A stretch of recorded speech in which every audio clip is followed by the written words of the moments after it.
All right, guys. Hey, welcome. My name is Celia, and I am the creative director of Lightsail VR. We're a live-action virtual reality production company.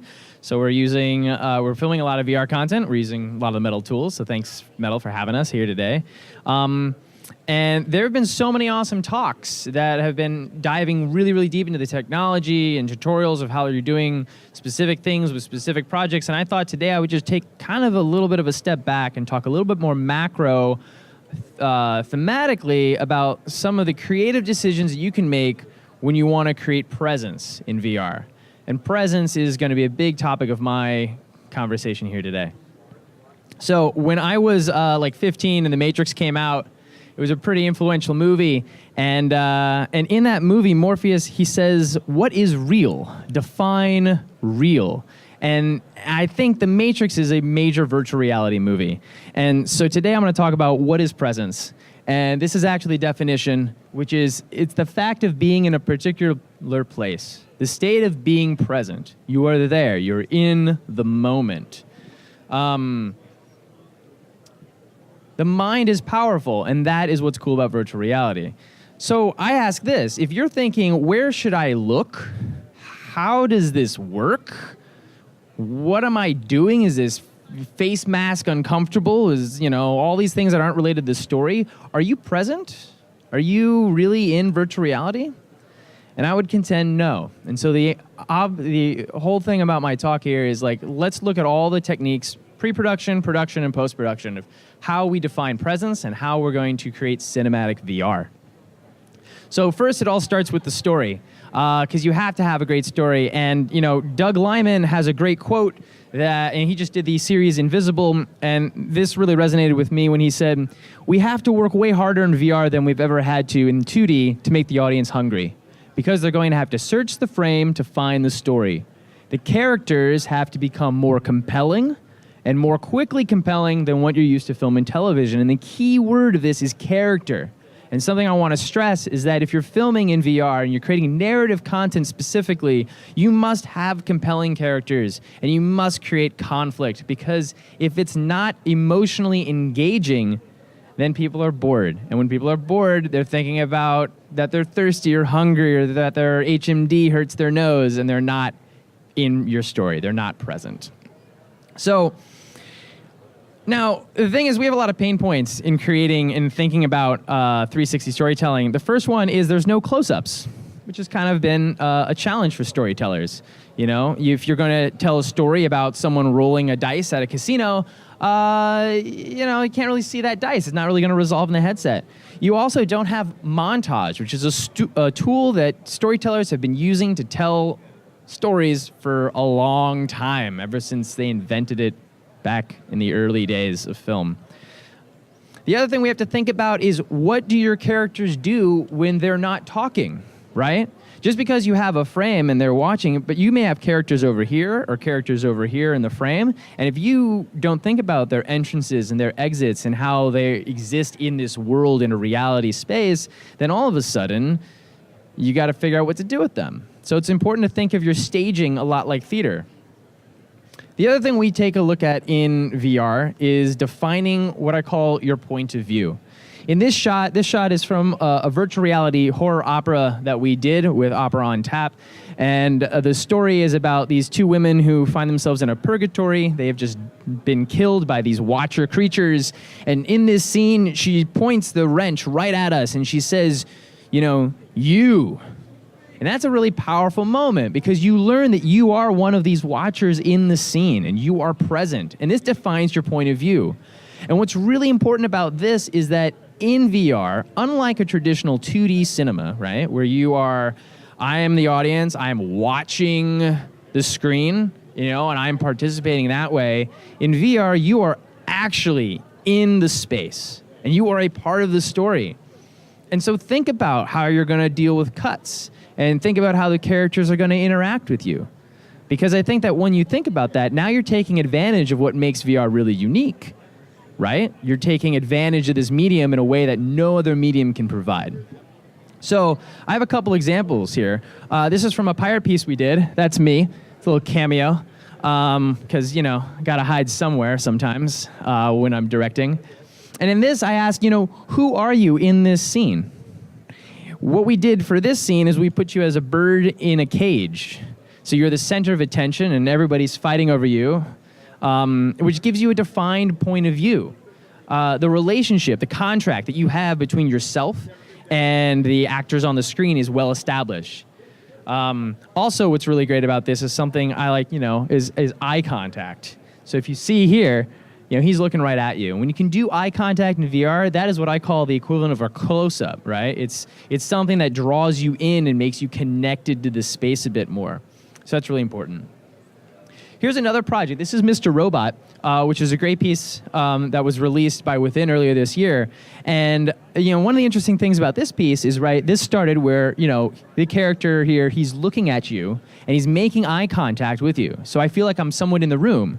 But then later on in the piece, we float above him and no longer are we a human. So I pose this question, who are you in this scene? Does that take you out of it? Now, there's no rules in VR filmmaking, but I'm just trying to make the point that, when I floated above there, I was distracted, and so I wasn't present anymore. The thing is if you don't think about that relationship, you have something I call FOMO, fear of missing out in VR. This is one of the first pieces that we ever did for the Los Angeles River, and it's a beautiful shot. But what I notice is we have voiceover that happens in it. And the majority of the people who would watch this piece, they'd put on the headset, the voiceover would start, and they'd be like, where am I supposed to look? Where's that voice coming from? Because in real life, voices just don't appear magically from you, right? And so they were missing what we were saying because they were too busy trying to figure out where's the frame? What are we looking at? And that's a big problem in VR. Because if you don't give somebody something to latch onto, they're going to spend so much time looking around instead of listening to your narrative. So we like to avoid FOMO. Let me show you a little bit in the pre-production process of how we kind of go about doing some things. Here is an example of a recent piece that we just did and how we actually developed the script. Blocking is really important. Sometimes you can do it, in your pre-production. Sometimes you need it when you're doing just the script. So we actually take all of our characters using some game board pieces and we kind of figure out where they exist in the story. And this really helps the writing process because, again, in VR, what you have to do is think about, where's my character going to be? Where are they going to stand? How are they going to interact with other characters? Because you have to kind of write that into your story. And then what we actually end up doing is we end up creating all sorts of really great animatics, trying to figure out the blocking and so forth. This pre-visualization has become a really big part of the writing process for us at Lightsail because we have to tie in the creativity with the whole pipeline. Let me move on just a little bit and talk about some stuff that we do in production. A lot of what we do in VR, a lot of people say that there's no frame, right? They say, VR, it's frameless, there's no frame, and I completely disagree. Because in VR, you can create a frame. There's our frame. It's right there. In the headset, you're only looking at, maybe 90 degrees, 110 degrees of the image at any one time. And so you can create a frame. And the challenge is to use blocking, actors, production design, to create these frames that people naturally want to look at. So in here, we've created what is a very nice frame, and people watch it like that. This is an example of using frames within frames, which is a really powerful technique to guide people's attention because they'll look through the window, and then we put Reggie Jackson on the screen from a 2D portion of the shoot, and that helped ground the narrative. It helped ground the voiceover in that scene, which is really great.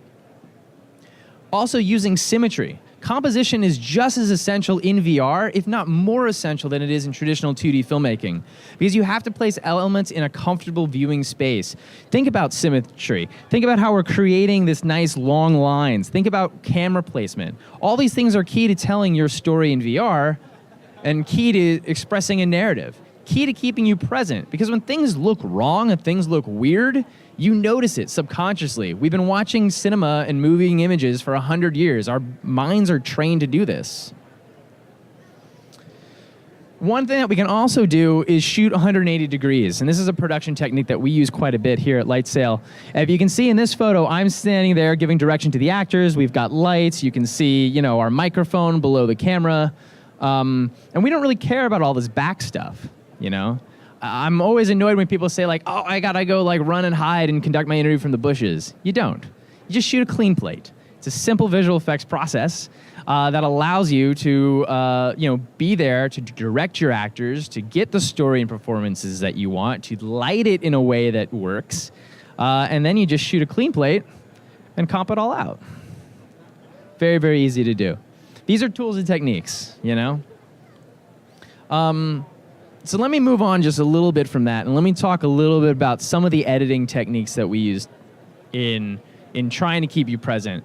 And this is where it gets really interesting. So we've done a lot of work on our pre-production to write a good script. We've shot it well, we've lit it well, we've thought about the blocking and the framing and the actors. Well, how do we put this all together? It's almost like going back to writing a little bit in VR. Walter Murch has an awesome quote that really guides how we think about things. And he says, your job is partly to anticipate, partly to control the thought process of the audience, to give them what they want and or what they need just before they have to ask for it. To be surprising yet self-evident at the same time. What he's basically saying in this is your job as the editor is to anticipate the needs of your audience.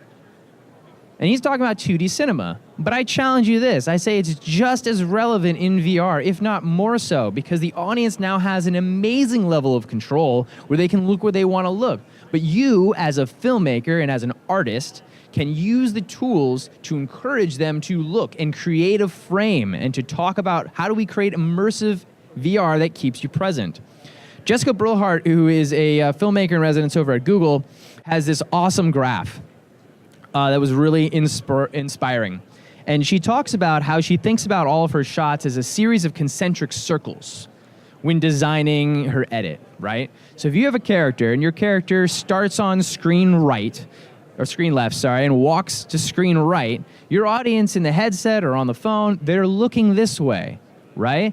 And they're gonna end the shot looking here, and then when you cut, if you put your action moment right here and they're looking over here, guess what? Your audience just missed it. And now that first beat of the next scene that you cut to, your audience now has to find what is going on.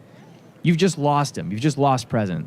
So what you can do here is if you think about these circles concentrically, is you can line them up so that when you look over here and then you cut, you can go ahead and place them. So I use Mettle's Rotate Sphere plugin. It's probably the #1 most used plugin in my Adobe Premiere toolbox to do exactly that. And if you see here, this is a shot from a fashion piece that we just did. In the first scene, she's exiting. This is a trim point in Premiere. She's exiting the room, and I've rotated the next shot so that where she's entering the next room, it's a cut on action. And it happens in the exact same place. So I know that someone's going to look and then continue to look and follow that. And if there's one thing that I will stress is how important this technique is into keeping your cuts look hidden. I frankly don't think cutting in VR works without thought of this process. The other thing I want to pose is, are UI elements in VR distracting or do they keep you involved? So these are two pieces that have come out that are branch narrative style pieces. And I think branch narrative is really exciting and interesting in VR, and we're playing around with it a lot.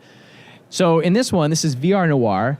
You know, the story pauses and you have, she's wasting my time, she's a woman in grief, right? And so she's talking about that, and you have to choose one or the other. In this piece from Skybound, Gone, over on the right there, there's these little bubbles in the space, and you don't know, do I click on them, do I not click on them? How does that challenge you to stay present? How does that challenge you to kind of think about, are we in this world, are we not in this world? So these are some of the challenges that I think that we at Lightsail are discussing, and I think that we're striking out this cinematic language of VR in a really real way. The other thing I want to touch on is audio. And in post-production, I would say that audio is amazing because here's the deal, right? We're filming 360 degrees, but we don't see in 360 degrees. We only see what's in front of us. And in fact, they say that we only really see 20% of our visions. 20 degrees is like the actual focal point for human eyes. But you know what? We hear in 360 degrees all the time, right? So if you think about how powerful that can make your storytelling in sound in VR, some exciting opportunities tend to happen. I think nothing sells presence better in VR than good sound. It's a good storytelling technique. We can place items over here using 2 big ears or Dolby Atmos so that you can guide their attention to look. It's really important stuff. So I just want to kind of close a little bit with this idea that, coming back to the Matrix, right? And it's the idea that what is real, right? Reality is really about defining presence and making you feel like you're in the scene and making you completely forget that you're watching a video entirely, right? So I think by discussing and thinking about some of these cinematic techniques, that we can deliver on that presence, just like in 2D cinema, but we can do it in a way that's unique to VR. And all the tools that we have at our disposal are really powerful in a way that we can create something unique. So, only then will your audience, if you create this and use these tools, only then will your audience forget about the pixelation, the clunky headsets, and the fact that drinking a beer while in VR is still relatively impossible. My name is Matthew Celia. You can reach me here on my email, matt@lightsailvr.com, on Twitter @MatthewCelia. If you have any questions, come find me. It's been a pleasure talking to you, and I hope that you make some immersive cinematic content and we can help grow the cinematic language together. Thank you.